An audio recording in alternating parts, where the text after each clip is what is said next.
Retour sur ma retraite en confinement.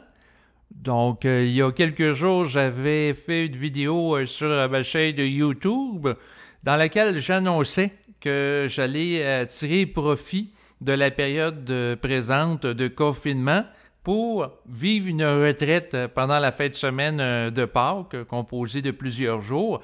Et comme à la différence des autres années, je n'allais pas visiter ma famille, la famille de ma compagne, mais que je restais chez moi, eh bien, j'ai décidé de tirer profit de cette opportunité pour vivre une retraite. Puis d'ailleurs, dans cette vidéo-là que vous pouvez retrouver sur ma chaîne YouTube, je proposais des activités. Donc, j'en avais identifié plusieurs à effectuer, histoire de me tenir occupé. Et aujourd'hui, je fais un retour sur cette expérience que j'ai vécue, qui visait à me retirer des médias de masse. C'est-à-dire que pendant cette période-là, j'ai pas écouté de médias là, comme la radio, la télévision, les canaux là, comme TVA, Radio-Canada. Donc, le but de la particularité de cette retraite, c'était de faire ça, vraiment une pause. Puis, c'était déjà commencé avant pour me dégager de ça. Donc, c'est pas une retraite ici dans le sens traditionnel où la personne, par exemple, va dans un monastère, là, passer quelques jours puis est coupée totalement de la civilisation parce qu'en réalité, je continuais d'aller sur YouTube, Facebook, mais c'est tout simplement de me limiter là, par rapport aux médias de masse, puis aussi mettre ça sur pause dans ma vie. Parce qu'après tout, le premier ministre du Québec, François Legault, a décidé de mettre le Québec sur pause, et puis moi, individuellement, j'ai décidé de mettre les médias dans ma vie sur pause. Pourquoi pas? Donc, ça a été à ce niveau-là essentiellement. Puis aussi, ça a été une retraite de la consommation de nourriture sur le plan matériel. Et c'est dans un esprit de partage que je vous parle. C'est sûr que je vais mettre beaucoup l'accent sur le jeûne que j'ai connu pendant 3 jours, parce que c'était une première pour moi. Donc, c'est sûr que d'entrée de jeu, ce que je mentionne aux gens qui m'écoutent, naturellement, là, le jeûne, c'est pas pour tout le monde. Donc, faut faire preuve de discernement avant d'en entamer un. Donc, ceci dit, ce que j'ai expérimenté, c'est un jeûne à l'eau de 3 jours qui s'est déroulé du 9 au 12 avril 2020. Alors, il a débuté le premier jour, le jeudi 9 avril, où j'ai pris un dernier repas le midi. Par la suite, le vendredi, samedi, puis le dimanche jusqu'à 18h, où là, je me suis permis de souper, là, prendre un repas à ce moment-là pour mettre fin au jeûne, mais c'était un repas qui était léger. Donc, pour faire une transition progressive vers une réalimentation, donc c'était essentiellement des liquides, puis j'ai mangé, c'était 2 tranches de pain là, avec la sauce à spaghetti, là, donc c'était quand même faire une transition, là, c'était pas un gros repas. Et donc, je vais vous donner des détails en lien avec mon jeûne. Donc, s'il y en a parmi vous que ça intéresse, là, naturellement, moi, l'objectif de ça, c'est sûr, c'est que c'était une expérience pour moi, là. Je faisais pas ça pour la paix dans le monde, je faisais pas ça pour guérir des lépreux ou en relation qu'une cause humanitaire. Non, je faisais ça pour une compréhension plus grande de mon corps, comment qu'il réagit par rapport à l'absence de nourriture physique. Donc, dans une optique de connaissance de soi au niveau physique, d'exploration personnelle. Donc, essentiellement, ce que j'ai observé par rapport à mon niveau d'énergie, c'est que le premier jour, là, où que j'ai arrêté de manger, là, le lendemain, j'étais plein d'énergie. Je me suis réveillé tôt, j'ai fait beaucoup de marches à l'extérieur, j'ai fait du ménage dans le logement où je réside. Et je vous dirais même que j'avais plus d'énergie qu'une journée habituelle où je mange. Donc, ça, c'est l'observation que j'ai faite, puis corroborée aussi par d'autres expériences de jeûne plus courts, des jeûnes d'une journée et demie que j'avais fait dans le passé, où au début du jeûne, il y a une hausse d'énergie. Deuxième journée, l'énergie diminue un petit peu, mais j'étais quand même assez en forme pour marcher. J'ai marché plusieurs fois pendant la journée sans problème. Et troisième journée, mon énergie était un petit peu plus faible. Donc, j'ai marché dehors, puis là, je sentais que c'était un petit peu plus faible, mais j'en avais encore. Pour ce qui est du sommeil, les 2 premiers jours de mon jeûne, les 2 premières nuits, j'ai dormi comme d'habitude, aucune différence. Par contre, le 3e jour, là, je sentais que le sommeil était un peu plus léger. Je me réveillais plus fréquemment pendant la nuit. D'ailleurs, le lendemain matin, je me sentais plus fatigué, là. Donc, c'est ça. Pour ce qui est d'un autre aspect, là, c'est sûr qu'ici, je me permets de dévoiler des choses. Je vais vous donner des détails quand même assez personnels, mais je pense que c'est important d'être capable de regarder tous les aspects que peut impliquer le jeûne. Donc, l'un des aspects, ben, c'est sûr, c'est au niveau de la laine. Ce que je pourrais dire, c'est qu'à partir du 2e jour, là, tranquillement, il y avait comme une mauvaise haleine qui s'installait. Premier jour, pas de différence.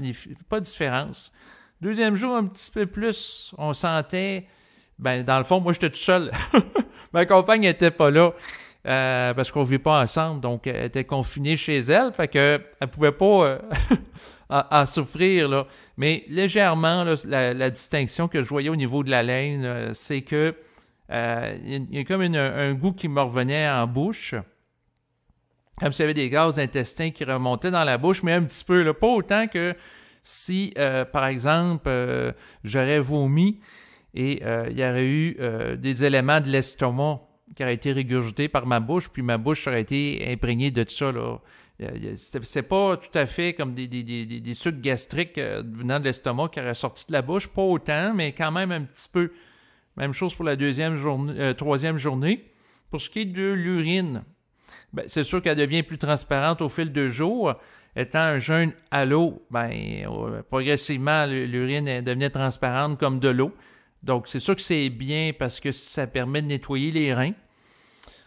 Pour ce qui est des selles, des excréments, ben, ce qui est particulier, c'est que après mon repas du jeudi, le dîner, dans les heures qui ont suivi, les 24 heures qui ont suivi, la journée qui a suivi, je n'ai pas été au sel. Puis je ne suis pas retourné au sel avant, parce qu'après ça, j'ai pris un repos le dimanche soir, puis ça a été à lundi matin que je suis retourné au sel. Donc, il y a eu un délai. C'est comme si, une fois que, après le repas de jeudi, du midi, j'ai pas mangé le souper, tout de suite, le corps physique s'est mis en conservation, puis en cherchant à optimiser tout ce qu'il y avait à l'intérieur de lui comme mécanisme de défense par rapport à la situation. Donc, ça m'a donné cette impression-là. Donc, le corps, avec le fonctionnement des intestins, était sur pause. Fait que c'est sûr que c'est intéressant à regarder parce que la première journée, j'avais plus d'énergie que si, par exemple, j'avais mangé du spaghetti qui comporte des sucres lents. Donc, la digestion est lente, donc ça crée de la fatigue, ça crée une lourdeur. Donc, j'avais plus de temps disponible, pas besoin de préparer des repas, pas besoin de faire la vaisselle. Ensuite, moins de temps de digestion.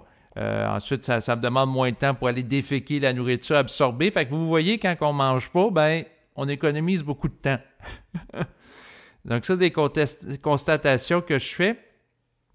Sinon, pour ce qui est des lèvres, ben, à partir du 3e jour, je commençais à avoir les lèvres déshydratées, les lèvres sèches. Fait qu'il fallait que je les réhydrate avec de l'eau. Puis à partir du 2e jour, 3e jour, ce que je voyais, là, c'est que j'avais plus froid facilement qu'à l'habitude. Puis c'est sûr que j'avais maigri un petit peu, là. J'avais un petit peu moins de graisse aussi comme constat. Donc, cette expérience-là, ben là, je vous ai partagé des observations physiques en relation avec ça. Puis, comme constat que ça m'a amené, de vivre cette expérience-là de jeûne, ben, ça m'a amené à dépasser certaines croyances qui m'avaient été communiquées. Comme par exemple, quand que j'étais jeune, là, si je sautais un repas, là, ma mère avait peur, elle dit « Ah, ben là, tu vas être fatigué, tu vas être faible, tu n'as pas mangé. » Puis, tu sais, c'était comme grave puis dramatique, mais non. L'expérience de jeûne m'a déconditionné. Puis là, comme ça fait 3 fois que je fais des expériences de jeûne, 2 fois une journée et demie, puis là, 3 jours, ben là, je réalise qu'après une journée, là, je suis autant en forme, même plus que si je n'avais pas mangé. Fait que ça me sort du conditionnement puis de la peur que, ben là, si je manque un repas, c'est terrible, puis je vais ramper sur le plancher. Mais non. Donc ça, c'est intéressant parce qu'à travers l'expérience, ça m'a permis de confronter des fausses croyances qui m'ont été inculquées par ma famille, mon environnement. Dans le fond, remettre les choses en contexte à travers un vécu sur le plan expérimental qui me permet de voir concrètement comment mon corps se comporte. Donc, ça participe à connaître une forme d'émancipation de croyance, de déconditionnement.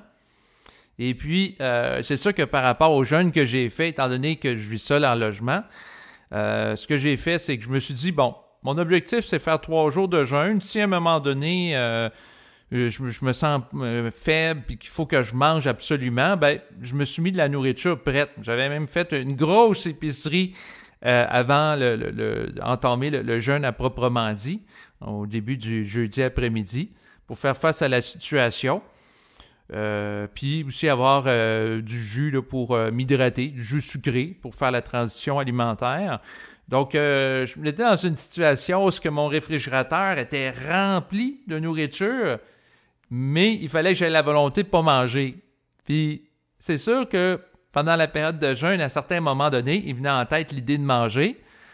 J'écoute un film, puis là, je vois du monde qui mange, ça me ramène à ça.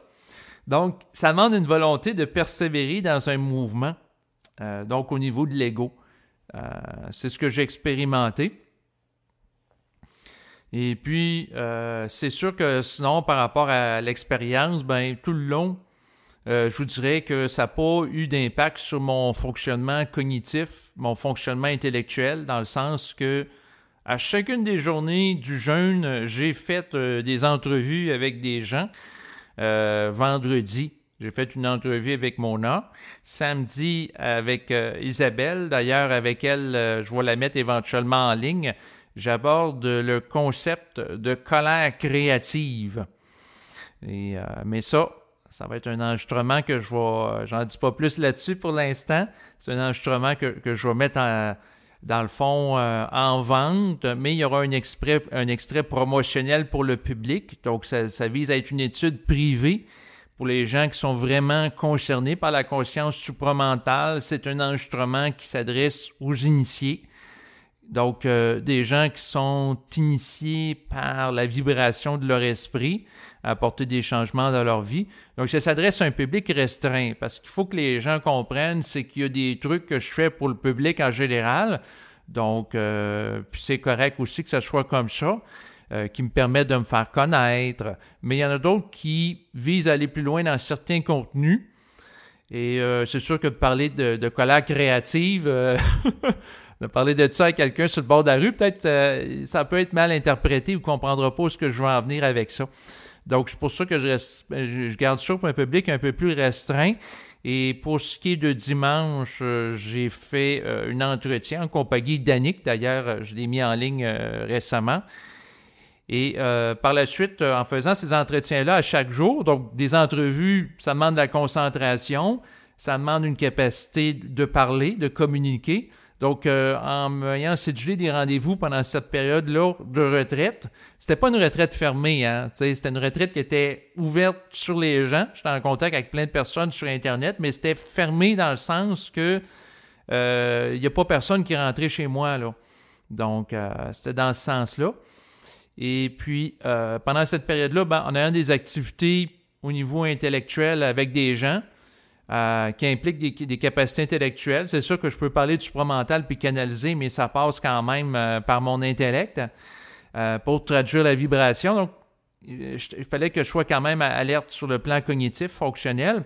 Puis non, le jeûne n'a pas interféré avec mes capacités à la fois psychologiques et même psychiques parce que j'ai fait l'enregistrement, entre autres, là, avec Isabelle où j'étais dans une dynamique plus de canalisation là, avec elle, où elle m'accompagnait dans la parole en me posant des questions. Puis ça allait très bien.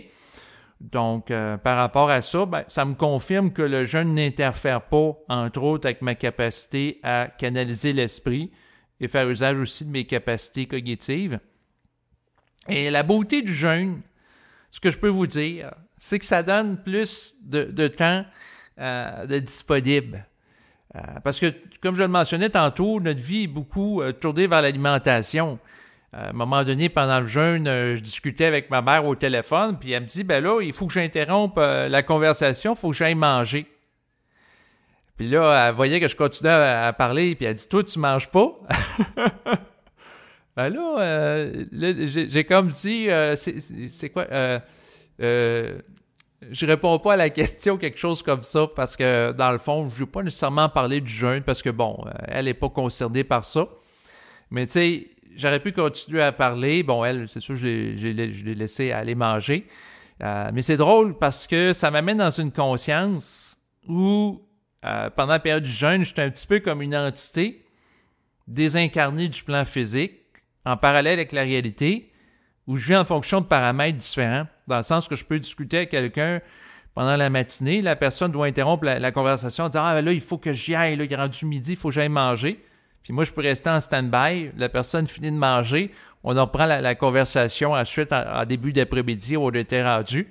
Donc, il n'y a pas d'interruption. C'est comme si ma conscience est plus continue par rapport aux choses que je fais. Donc, le rapport aux gens, le rapport aux choses change à travers ça. Donc, ça, c'est une observation intéressante. C'est sûr qu'en tant que tel, le jeûne ne rend pas plus en contact avec l'esprit. Donc, c'est sûr que des histoires que le jeûne peut donner des capacités de vision particulières sur le plan psychique, etc. En tout cas, en ce qui me concerne, puis je vais être honnête avec vous, le contact que j'ai avec l'esprit lorsque je canalise n'a pas été augmenté par le jeûne. C'est sûr que le corps, lorsqu'il est en état de jeûne, il est différent. Il n'est pas alourdi par la viande, la nourriture en son sein, surtout s'il est carnivore. Donc, ça crée, c'est sûr, une légèreté à l'intérieur du corps, le jeûne, mais en tant que tel, pour moi, ça ne permet pas plus de canaliser l'esprit, ou ça ne permet pas à la personne de connaître l'éveil de la conscience. Parce que sans ça, ça serait facile. Tu dirais à quelqu'un, va jeûner, puis tu vas devenir conscient. Non, ça ne marche pas comme ça, parce que l'éveil de conscience, dans le sens que je l'entends, dans l'optique de l'intégration d'une vibration supramentale qui altère le fonctionnement psychique, crée une mutation, ça passe pas par le jeûne. C'est pas l'ego qui le décide, c'est l'esprit qui descend à son temps. Ce qui veut dire que quelqu'un pourrait jeûner, là, pourrait faire un 3 jours, un 12 jours, un 21 jours, voire même un 40 jours. Mais si la personne n'a pas à vivre la fusion, elle ne vivra pas, là. C'est pas le jeûne qui va permettre ça, là. C'est pas non plus la prière ou la méditation. Par contre, le jeûne peut avoir comme utilité de libérer certaines peurs. Tu sais, quelqu'un qui a peur d'être faible, s'il manque un repas, 2 repas, une journée, puis la personne est très en forme une journée après, ça élimine cette crainte-là, puis ça donne un sentiment de liberté. Comme moi, par exemple, suite à mes expériences de jeûne, j'en suis venu à la conclusion que si un jour je vais voyager, là, c'est intéressant parce que ce que ça me dit, c'est que dans ma première journée de voyage, je ne suis pas obligé de prévoir d'aller manger à plusieurs restaurants sur mon parcours puis de me casser la tête avec l'alimentation parce que je peux fonctionner très bien sans nourriture. Bon, à ce moment-là, si je fais un voyage, par exemple, de 2 jours, ça veut dire que ça allège mon voyage parce que je peux fonctionner, puis pour ce qui est de la première journée, en tout cas, être totalement cohérent, puis être capable de me déplacer, être actif physiquement. Tu sais, si je veux me déplacer à un endroit qui implique de marcher en nature, je suis capable de le faire. Pendant que j'ai fait mon jeûne, j'ai marché au moins, pendant la première journée, j'ai fait au moins 3 heures de marche. Bon, à vitesse normale, je n'ai pas fait de jogging ni couru, mais quand même, tu sais, ça me donne un bon indicatif tout de même. Donc ça, c'est intéressant, parce que ça me donne de la marge de manœuvre si je me déplace pour voyager. Et puis aussi, le jeûne, ça a eu comme impact sur mon corps, c'est qu'ils connaissent une stimulation dynamisante, vitalisante, comme lorsque j'expérimente un nouvel entraînement physique. Parce que le corps a tendance à s'habituer à la routine. Donc, d'ailleurs, les gens qui sont des coachs, des entraîneurs vont nous le dire, c'est-à-dire qu'après un certain nombre de semaines, idéalement, il faut modifier le programme d'entraînement parce que les muscles du corps s'habituent. Puis là, il faut aller stimuler en complémentarité d'autres muscles ou aborder les mêmes muscles, mais en fonction d'autres angles d'approche. Et c'est un petit peu le même principe. Le jeûne sort le corps de la routine, puis créer une stimulation. Donc, la première journée de jeûne, j'étais très vitalisé parce que mon corps expérimentait quelque chose de différent. Donc, c'est un petit peu comme aller dans un nouvel environnement. Vous allez en voyage, comme moi, je pense au voyage que j'avais fait à un moment donné dans ma vie où j'avais été à Cuba. Bon, ben, première journée à Cuba, je suis très dynamisé par l'environnement. Je dors peu. Quoique là, c'était une dynamisation plus émotionnelle. Dans ma première journée de jeûne, j'ai quand même bien dormi, mais l'expérimentation du changement que connaît le corps en l'absence de nourriture physique a entraîné ça. Donc, c'est quand même intéressant à observer. Donc, ça revitalise. Le jeûne, ce que j'observe, c'est que ça revitalise. Sinon, par rapport aux activités que j'ai faites, parce que je m'étais fait une grosse liste avec plein de liens Internet que je vous avais déjà partagés dans une vidéo précédente où j'annonçais la tenue du jeûne que j'allais faire. Eh bien, bon, j'ai fait des exercices de Qigong. Ensuite, c'est sûr que, dans le fond, ce que j'ai fait aussi d'intéressant, ce que j'ai beaucoup aimé, c'est que après la première nuit où je suis en état de jeûne, le vendredi matin, puis j'ai fait la même chose sensiblement le samedi aussi, c'est que je me suis réveillé tôt vers 5 heures du matin, il faisait encore noir, et puis j'ai été à l'extérieur dehors, marcher. J'étais tranquille, j'étais tout seul. Habituellement, il n'y a pas beaucoup de gens qui marchent à l'extérieur à 5 heures du matin dans les rues. Et puis, l'idée, c'était de voir la levée du jour. Et là, j'entendais les oiseaux à mesure que le moment se rapprochait où que la lumière du jour apparaissait, la transition. Puis c'était être présent à l'environnement. Présent à la lumière, la luminosité qui augmente et au chant des oiseaux. Ensuite, je me suis promené également proche d'une rivière à l'extérieur, écouter son son. Donc, c'est sûr que ça m'a nourri, tout ça, ces expériences-là. Sinon, j'en ai profité aussi pour écouter des films. Donc, si je pense entre autres au jeudi soir où j'ai entamé le jeûne, j'ai écouté de nouveau le film Le Pianiste qui date de 2002. Donc, c'est un de mes films préférés. Donc, si vous ne l'avez pas vu, là, je vous le recommande. Là. C'est un film intéressant pour montrer la force de volonté d'un individu à faire face à l'adversité, puis passer à travers. C'est l'histoire, en fait, c'est tiré de l'histoire vraie d'un Juif qui a survécu en Pologne à l'occupation allemande lors de la Deuxième Guerre mondiale et qui était un pianiste. Et ce qui est intéressant, c'est que le personnage principal se retrouve à un moment donné confiné seul dans un logement avec peu de ressources, alors que dans la société où il se trouve, ben tout lui a été retiré progressivement. Tu sais, ses libertés individuelles. Lui étant juif, bien il n'a pas le droit d'aller à un café, donc aller prendre un café avec quelqu'un dans un lieu public, c'est interdit. Ensuite, c'est interdit de se promener sur le trottoir, puis il y a eu plein d'interdictions comme ça qui se sont faites là, lors de l'occupation allemande en Pologne. Donc, c'est un contexte très restrictif sur le plan social et dans une situation de confinement, une situation où on voit à travers le film, il n'y a pas accès à peu ou pas de nourriture, il devient très maigre au fil du temps. Donc, c'est un aspect où il doit contenir la tension de son milieu, qui est très limitatif, tout en continuant à vivre et à exister. Pas connaître une démission au niveau psychique, dans le sens sombrer dans la folie, mais rester cohérent et en équilibre. Puis ce qui est beau dans le film, là, c'est sûr que je vais vous dévoiler le punch. Je voulais pas l'entendre. Là, arrêtez l'écoute tout de suite de l'enregistrement ou mettez-le sur pause, mais sinon, je vais vous le donner. C'est qu'en dépit de la guerre qui se l'échelonne quand même sur plusieurs années, l'occupation de la Pologne, qui est très dure pour les gens qui sont là, ben ils passent à travers. Puis, par la suite, ben, il recommence à jouer du piano, mais il a fait preuve d'une grande capacité de résilience. Puis, il n'est pas mort à travers cette expérience-là, où il y a eu longtemps, dans son cas, il se cachait pour être confiné par rapport à un contexte social oppressif. parce que c'est sûr que les Juifs étaient amenés dans un ghetto à Varsovie, pour la suite être amenés dans des camps de concentration. Donc sa vie était en danger.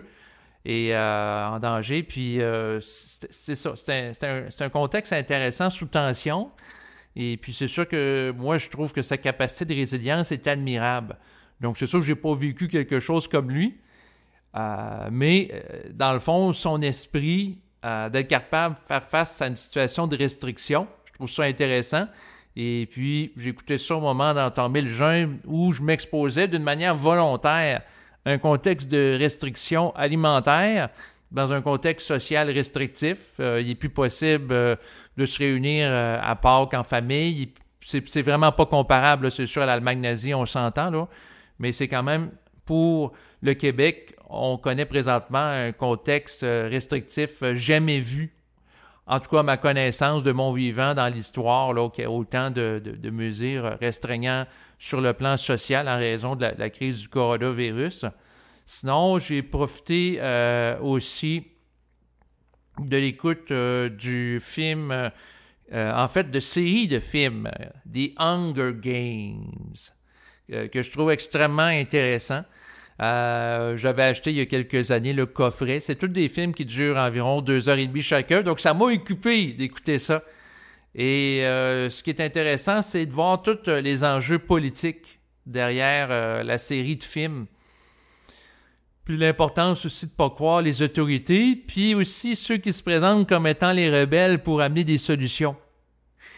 Fait que là, si vous voulez pas que je vous dévoile les punchs, là, mettez l'enregistrement encore une fois sur pause. Sinon, je vais vous partager ce que je trouve intéressant par rapport à la série de films The Hunger Games.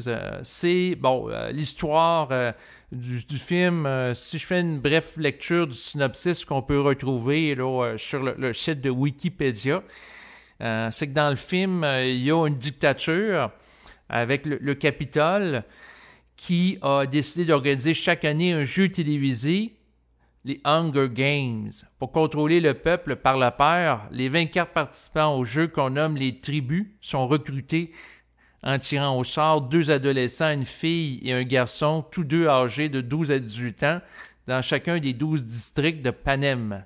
Les tribus doivent ensuite s'affronter dans une arène, un vaste territoire qui mélange éléments réels et virtuels, ville en ruine, forêt fauve, au cours d'un combat à mort, au terme duquel il ne peut y avoir qu'un seul vainqueur. Alors, je ferme ici les guillemets. Donc, c'est un extrait là, de ce qui est indiqué sur le site Wikipédia pour décrire la série de films The Hunger Games. Et ce que je trouve intéressant, c'est qu'une rivalité qui est créée de toutes pièces par une instance qui est une dictature qui dirige les différents peuples qui vont être appelés à s'affronter, un peu comme des Olympiques, mais des Olympiques morbides. Parce que c'est des combats à mort entre les différents peuples, fait que ça crée une compétition entre les tribus des différents peuples qui vont les représenter dans ces jeux-là. Puis pendant que les gens sont occupés à être divertis à regarder la compétition, ils s'attaquent pas au véritable ennemi qui est le système qui orchestre tout ça. Et c'est sûr, ça me fait penser naturellement à l'adage qui dit « diviser pour régner ». Donc, pendant que les gens sont occupés à focusser sur quelque chose, il y a quelque chose d'autre qui en tire profit en arrière-plan. Donc, c'est sûr que pendant, par exemple, que les gens sont occupés à regarder les Jeux olympiques, pendant ce temps-là, les gens ne sont pas conscients qu'à quelque part, le plan astral qui va manipuler les gens va se nourrir des émotions engendrées par les téléspectateurs qui vont avoir soit un état de joie et d'euphorie lorsque leurs athlètes favoris vont gagner des médailles, ou au contraire vivent de la tristesse, de la colère, de la déception lorsqu'ils en ont pas.